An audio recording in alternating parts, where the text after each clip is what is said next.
내가 맹인입니까? 바디메오가 맹인입니까? 내가 맹인입니까? 바디메오가 맹인입니까? 라는 제목을 가지고 하나님의 말씀 증거합니다. 예수님은 하나님의 뜻대로 십자가를 지시기 위해서 예루살렘으로 가고 있습니다. 갈릴리로부터 시작해서 무려 130km 떨어져 있는 예루살렘까지 걸어서 가시는 거죠. 사람들의 눈에 띌까봐 요단 동편 베레아 지역으로 해서 유다 지역을 통해서 지금 내려가고 있습니다. 그런데 사람들이 어떻게 알았는지 예수님이 있는 것을 찾아오시는 거예요. 그래서 예수님은 그들을 모른 채 할 수 없었어요. 그들에게 하나님의 말씀을 가르쳤어요. 그러다 보니까 갈릴리로부터 예루살렘까지 가는 그 시간이 6개월이나 걸렸죠.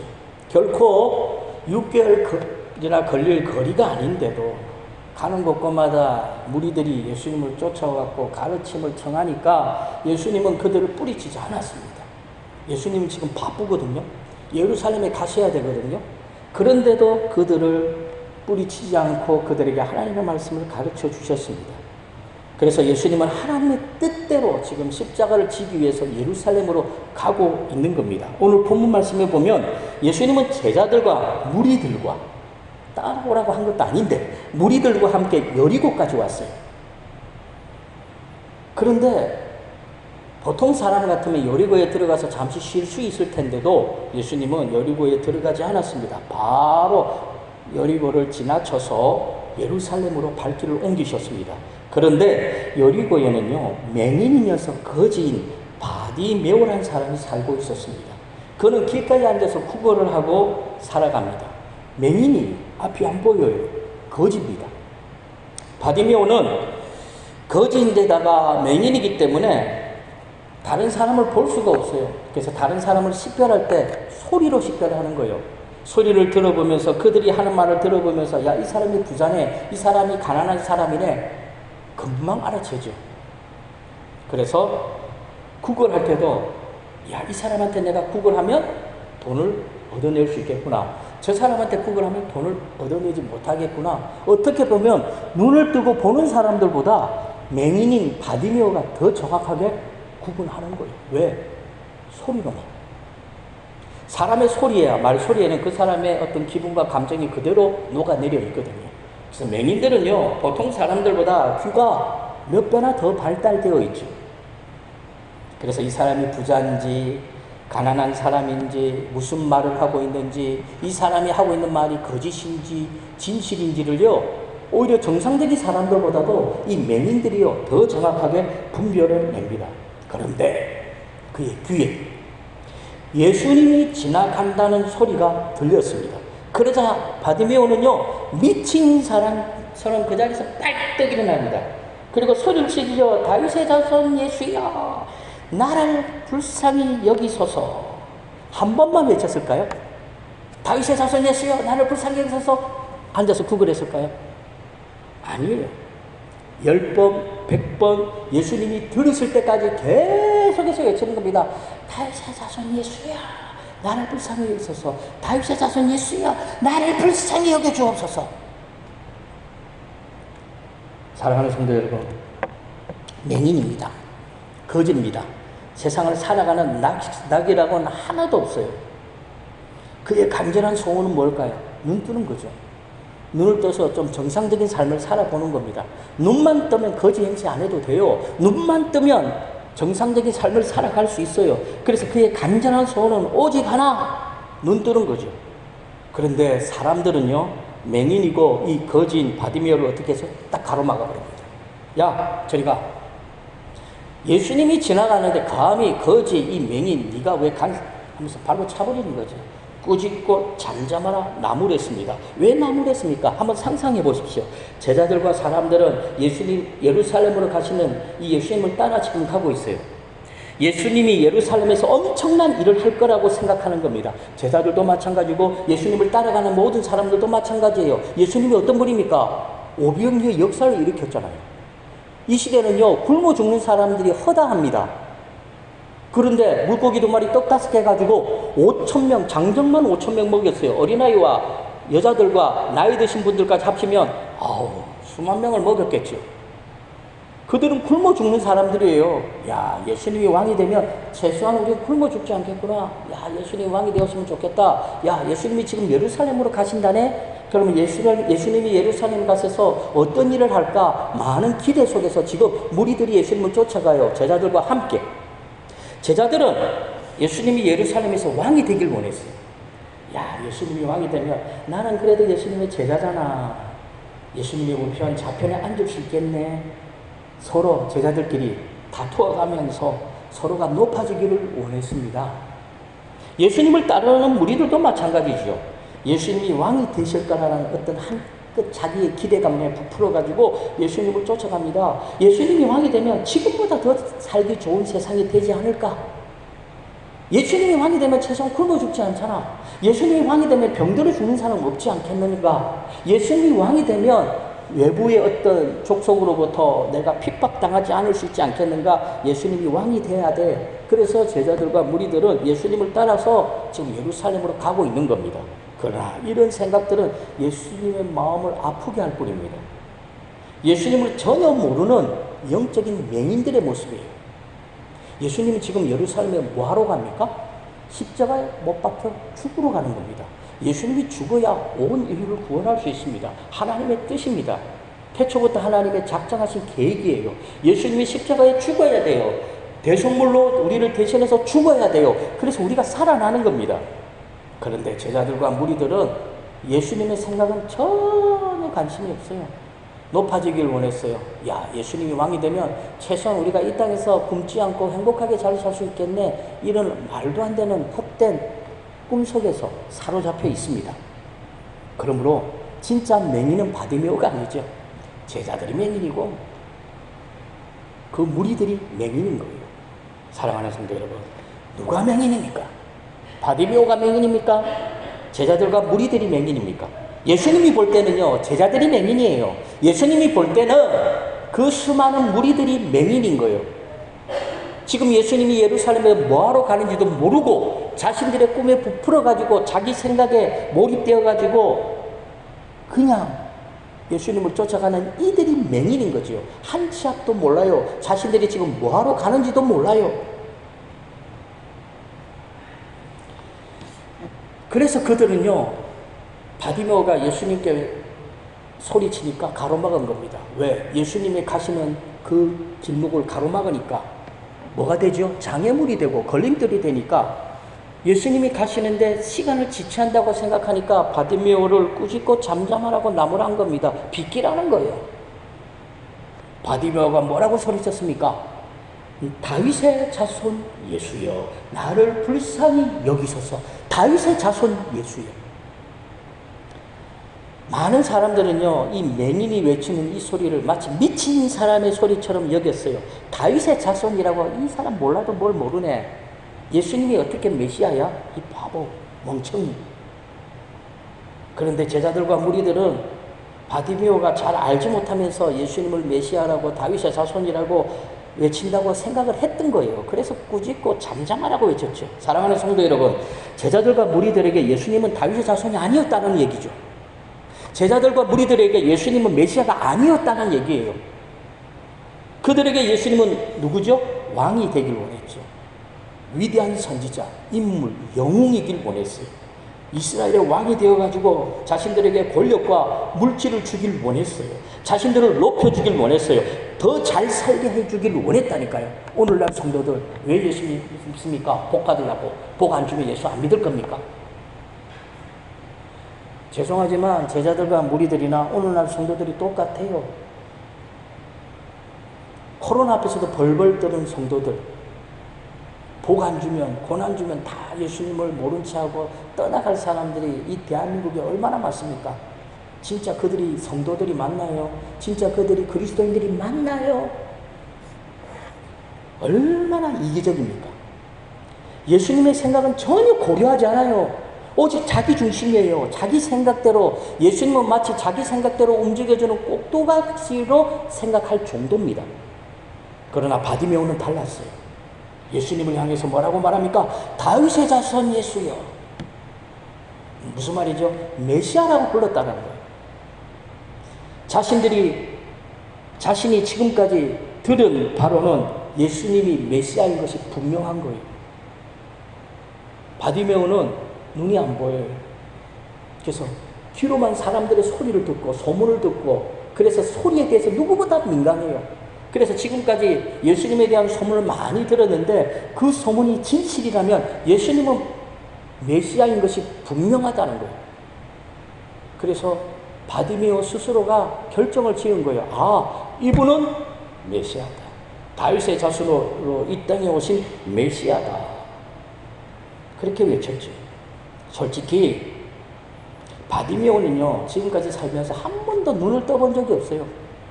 사람들과 사귈 때 서로 얼굴을 마주보면서 아무개씨 인사하고 아무개씨 반갑습니다 이렇게 인사하지 않았다고요. 그러면 바디메오는 지금까지 살면서 사람들을 어떻게 구분했습니까? 소리로.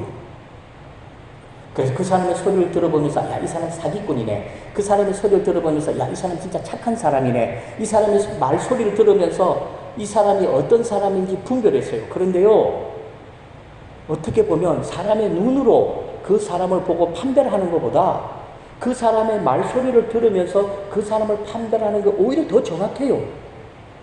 무슨 말입니까? 바디메오가 제자들이나 무리들보다 예수님을 더 정확하게 보고 있다라는 거예요. 그래서 바디메오는 예수님을 향해서 뭐라고 말하죠? 다윗의 자손 예수여, 나를 불쌍히 여겨달라고 말하고 있다라는 겁니다. 사랑하는 성도 여러분, 바디메오에게는요, 예수님의 소문만으로도 충분했어요. 예수님의 소문만 들어도 예수님이 하나님의 아들이고 메시아고 다윗의 자손으로 이 땅에 오신 구세주라는 사실을 믿기에 충분했다라는 얘기입니다. 그런데 우리는 눈뜬 소경이에요. 제자들과 그 수많은 무리들은 눈뜬 소경이에요. 눈을 떠서 예수님을 보면서도, 눈을 떠서 예수님의 기적을 보면서도, 눈을 떠서 말씀을 증가하시는 예수님을 보면서도 예수님이 하나님의 아들인 줄도 몰라요. 메시아인 줄도 몰라요. 그런데 바디메오는 보세요. 소문만 들었어요.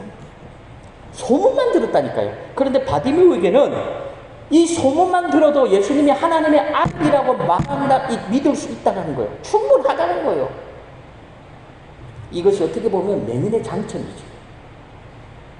바디메오가 예수님을 하나님의 아들로 믿는데 소문만으로도 충분했다라는 겁니다.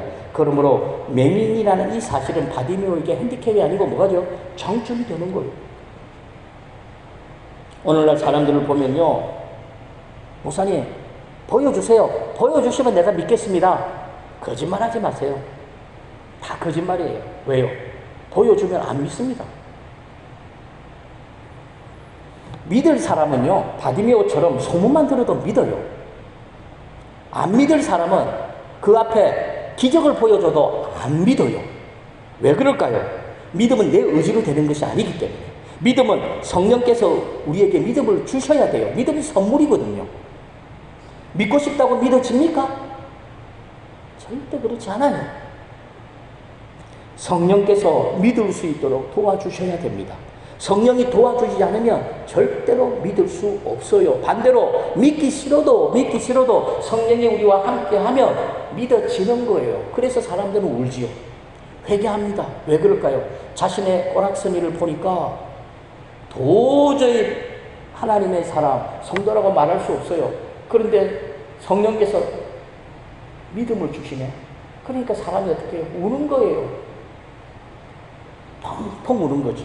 그래서 회개가 일어나는 겁니다. 그러므로 바디메오는 믿음으로 자신에게 주어진 기회를 확실하게 붙잡은 거죠. 믿음이 없으면 아무리 많은 기회가 우리에게 주어져도요, 그 기회를 붙잡을 수가 없습니다. 그래서요, 망하는 사람은 망하는 거죠. 왜 망합니까? 믿음이 없으니까. 잘 되는 사람은 계속해서 잘 됩니다. 왜요? 믿음이 있으니까. 목사님, 왜 나는 하느님마다 안 돼요? 돈이 없어서 그럴까요? 투자금이 없어서 그렇습니까? 아니면 내가 멍청해서 그렇습니까? 내가 장사를 잘 못해서 그렇습니까? 정답은 뭐죠? 집사님, 믿음이 없어서 그래. 믿음이 없으면 안 되는 거예요. 믿음이 없으면 망하는 사람은 계속 망해요. 믿음이 있으면 잘 되는 사람은 계속 잘 돼요. 사랑하는 성도 여러분, 예수님은 굉장히 피곤하셨어요. 한번 생각해 보십시오. 갈릴리로부터 시작해서 130km를 걸어옵니다. 그런데 걸어올 때 많은 사람들이 어떻게 보면 귀찮게 한 거죠. 그래서 그때마다 예수님은 하나님의 말씀을 증거하고 또 걸어서 내려오다가 또 사람들을 만나면 하나님의 말씀을 증거하고 그래서 몸이 굉장히 피곤했어요. 잠시도 쉴 틈이 없었습니다. 예수님에게 마지막으로 이 예루살렘에서 가서 해야 될 막중한 사명이 있죠. 예수님은 십자가에 죽어야 돼요. 그 일을 위해서 지금 예루살렘으로 가고 있는 겁니다. 그래서 여리고성에서 피곤한 몸을 잠시 쉬실 수도 있었는데도 사명이 너무나 막중하기 때문에 피곤한 몸을 이끌고 지금 예루살렘으로 가는 거죠. 그런데 솔직히 말씀드려서 사명자에게 쉴 틈이 어디 있습니까? 사랑하는 성도 여러분, 사명자에게 쉴 틈이 어디 있습니까? 성도에게 쉴 틈이 어디 있습니까? 쉴 시간이 어디 있죠? 왜 쉴 시간이 우리에게 없습니까? 첫째로 우리 다 같이 읽습니다. 시작. 이 시대가 악하기 때문입니다. 이 세상에는요, 믿는 사람들보다 안 믿는 사람들이 더 많아요. 복음을 전하면 복음을 받아들이는 사람보다 복음을 거부하는 사람들이 더 많습니다. 예수 믿는다고 하는 성도들조차도 하나님의 말씀대로 사는 것보다 자기 마음대로 살아갑니다. 무슨 말입니까? 이 시대가 악하다는 거예요. 그러므로 이 악한 세상에서 우리는 믿음으로 선한 싸움을 싸워가야 돼요. 쉴 시간이 어디 있습니까? 전쟁터에 있다니까요. 우리는 영적인 전쟁터 속에 있는데 쉴 시간이 어디 있습니까? 나이 먹었다고요? 그럼 나이 어리다고요? 그런 게 어디 있어요? 모세는 85세 때 부름받았던가요? 120세까지 사명 감당했잖아요. 다니엘도 그랬잖아요. 아프면 병원 가서 나으면 돼요. 그리고 사명자는요, 하나님이 아프도록 내버려 두지 않아요. 사명 감당하지 않으니까 아프게 하는 거고, 사명 감당하지 않으니까 하나님 그 생명을 거둬가는 거예요. 사명자는 바빠요. 이 시대가 악하고 해야 할 일들이 너무 많아요. 쉴 시간이 없습니다. 둘째로 다 같이 읽습니다. 예수님의 재림이 임박했기 때문입니다. 우리는 예수님이 언제 재림할지 모릅니다. 그런데 분명한 사실 재림한다는 거예요. 서로가 느끼잖아요. 야, 말세의 때가 다가온 것 같다. 예수님이 금방 오실 것 같다. 그런데 언제 오실지 몰라요. 그러나 반드시 재림하십니다. 그러므로 우리가 복음을 전할 시간도 얼마만큼 남았는지 우리는 알 수가 없지요. 그래서 쉬는 것이 아니라 더 바쁘게 살아가야 되는 거예요. 우리가 진정 구원받은 성도라면 구원의 문이 활짝 열려있는 지금 한 사람이라도 더 구원하는 데 힘을 쏟아야 돼요. 쉴 시간이 어디 있습니까? 마지막 셋째로 다 같이 읽을까요? 시작. 사명에 비해 우리에게 주어진 시간이 너무 짧기 때문입니다. 사랑하는 성도 여러분, 저와 성도님들이 300년 살 겁니까? 500년 살 겁니까? 1000년을 살 겁니까? 100년 안팎의 삶을 살지 못해요. 시간이 얼마 없다니까요. 시간은 너무너무 빨리 가요. 엊그저께 우리가 신년 예배 드렸잖아요. 벌써 8월입니다. 사명은 아직도 우리에게 많이 남아 있습니다. 언제 이 사명을 감당해야 되겠습니까? 시간이 너무 빠르다니까요. 우리가 정말로 성도라면, 진짜라면, 가짜가 아니라면 쉴 틈이 어디 있습니까? 물론 가짜 성도들은 쉴 틈이 많아요. 그렇다면 바디메오처럼 영적으로 깨어있는 삶을 살아가려면 어떻게 되죠? 우리가 바디메오처럼 제자들이나 그 많은 무리들과 다르게 바디메오처럼 예수님을 딱 바라보면서도 야, 메시아라고 외칠 수 있고 예수님을 따를 수 있는 그 삶, 영적으로 깨어있는 삶을 살아가려면 우리가 어떻게 해야 될까요? 첫째로 다 같이 읽습니다. 시작. 예수님의 관심을 끌어야 돼요. 저와 성도님들은 예수님의 관심을 끌어야 돼요. 예수님은 지금 피곤한 몸으로 여리고를 지나갑니다. 여리고는 쉴 수 있는 휴양지가 많은 큰 도시입니다. 예수님의 피곤한 몸을 충분히 누일 수 있는 도시입니다. 그런데도 예수님은 그 쉼터가 예수님의 관심을 끌지 못했다는 거예요. 지나가는 거예요. 그런데 바디메오의 절규에 예수님의 발걸음이 딱 멈췄어요. 제자들은 예수님을 선생님이라고 불렀죠. 제자들은 예수님이 왕이 되길 원했어요. 제자들은 예수님이 왕이 되면 좌의정 우의정 되길 원했어요. 그런데 바디메오는 한 번도 예수님을 만나본 적이 없습니다. 다만 예수님의 소문만 들었습니다. 그런 바디메오가 예수님을 향해서 뭐라고 했습니까? 다윗의 자손 예수야. 한 번도 아니고 계속해서 부르짖습니다. 이 말은 예수님을 메시아라고 구세주라고 부르는 거예요. 예수님은 그 바디메오의 그 외치는 소리에 예루살렘에 가시다가 수독된 거죠. 브레이크가 팍 걸려버린 거예요. 예수님의 관심을 끌기에 충분했습니다. 예수님은 베드로가 주는 그리스도시요 살아계신 하나님의 아들이라고 신앙 고백을 했을 때 예수님은요 굉장히 기뻐하셨어요. 성경을 찾아보세요. 예수님이 기뻐하시는 모습은 거의 없습니다. 예수님이 기뻐하는 모습이 거의 없어요. 혹시 성경 속에서 예수님이 껄껄껄 웃는 그런 내용이 있는 부분을 찾으신 분 있으면 저한테 오세요. 100만 원 드릴게요. 없습니다. 그런데 유일하게 베드로가 주는 그리스도시요 살아계신 하나님의 아들이라고 불렀어요. 그래서 예수님이 엄청 기뻐하셨어요.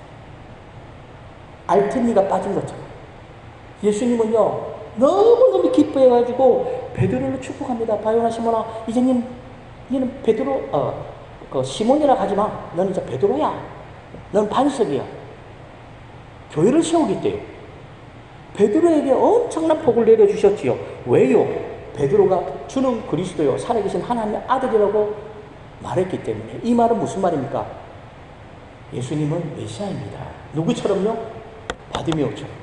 예수님은 다윗의 자손입니다.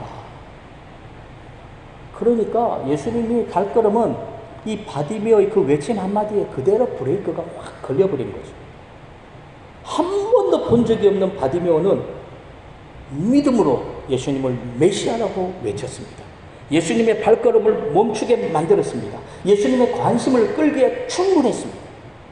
지금 제자들과 무리들은 예수님을 솔직히 말해서 메시아로 믿었습니까? 제가 볼 때는 어느 때는 믿었고 어느 때는 안 믿었고 불확실해요.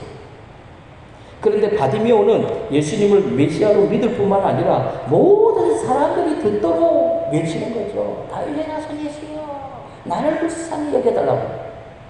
그래서 바디메오가 눈을 뜨게 되죠. 예수님이 바디메오를 향해서 뭐라고 말했어요? 내 믿음대로 될지어다. 무슨 말입니까? 예수님은 바디메오를 딱 보면서 바디메오의 그 외모를 본 것이 아니에요. 예수님은 바디메오의 눈을 고쳐준 게 아니에요. 예수님은 바디메오의 그 믿음을 확인한 거예요.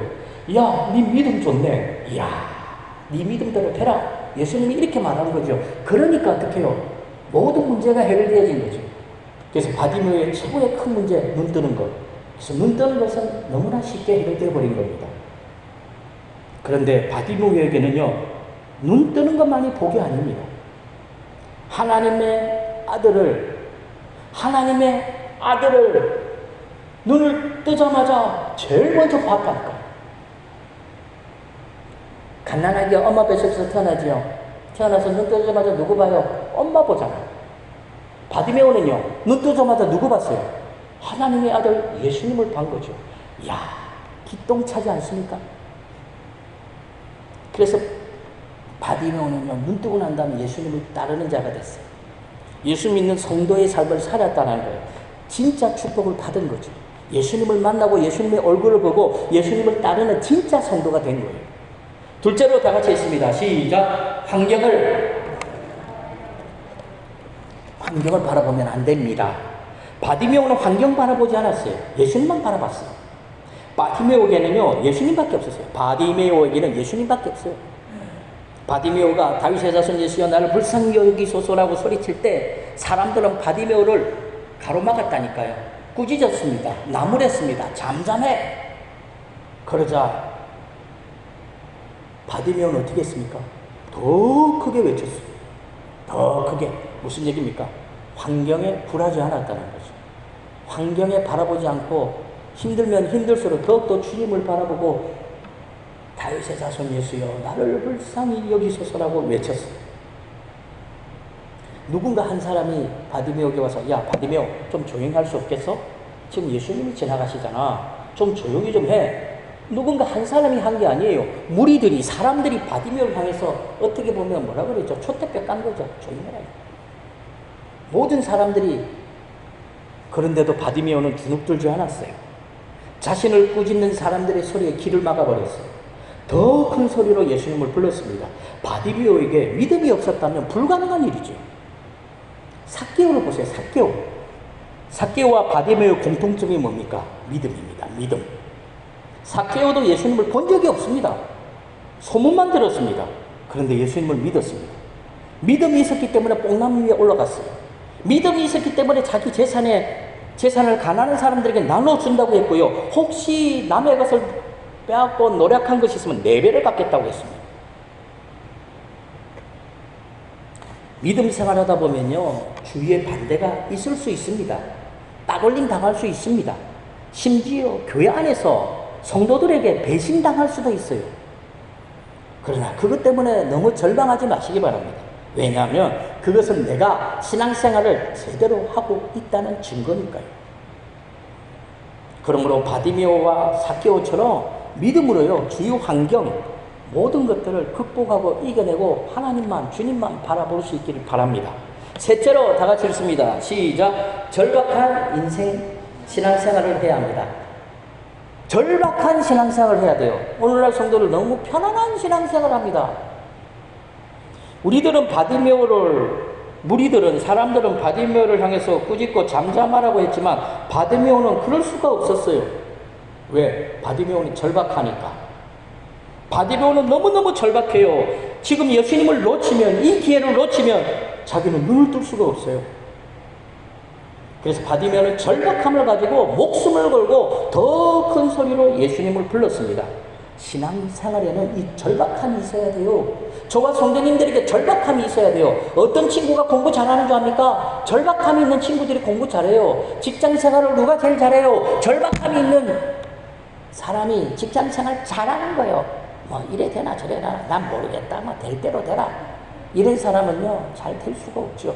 신앙생활도 절박함이 있어야 돼요. 신앙생활 자체가 절박함의 연속입니다. 그런데 영적으로 딱 가로막힌 사람, 맹인들은요, 몰라요. 지금이 얼마나 절박한지를 몰라요. 그리고요, 진짜 성도들은요, 이 땅에서 절박하게 살아가는 것이 정상인 거예요. 혹시 편안합니까? 아무 관심 없습니까? 절박함이 없습니까? 여러분들은 가짜 성도예요. 목사님, 어떻게 그런 말을 함부로 하십니까? 이렇게 말하지 마시기 바랍니다. 성경이 그렇게 기록되어 있습니다. 바디메오는요, 절박함을 가지고 주위 사람들이 꾸짖고 잠잠하라 나무랬는데도 불구하고 절박함이 있으니까 목숨을 걸고 외치는 겁니다. 사랑하는 성도 여러분, 우리 주위를 한번 둘러보세요. 사탄마귀가 우리를 삼키려고 지금 보이지 않습니까? 사탄마귀가 우리를 죽이려고, 우리를 삼키려고 지금 우리 주위에 있다니까요. 그런데 우리는 맹인이에요. 안 보여요. 바디메오가 맹인입니까? 내가 맹인입니까? 여러분 눈에 사탄마귀가 보여야 돼요. 반대로 여러분 눈에는 하나님도 보여야 돼요. 그런데 하나님도 안 보이고 사탄마귀도 안 보이고, 그러니까 편안하게 사는 거죠. 쉴 시간이 왜 이래 많아요? 그러므로 더 이상 우리는 후방에 있지 마시기 바랍니다. 후방에 있지 마시기 바랍니다. 언제까지 우리가 후방에 있을 겁니까?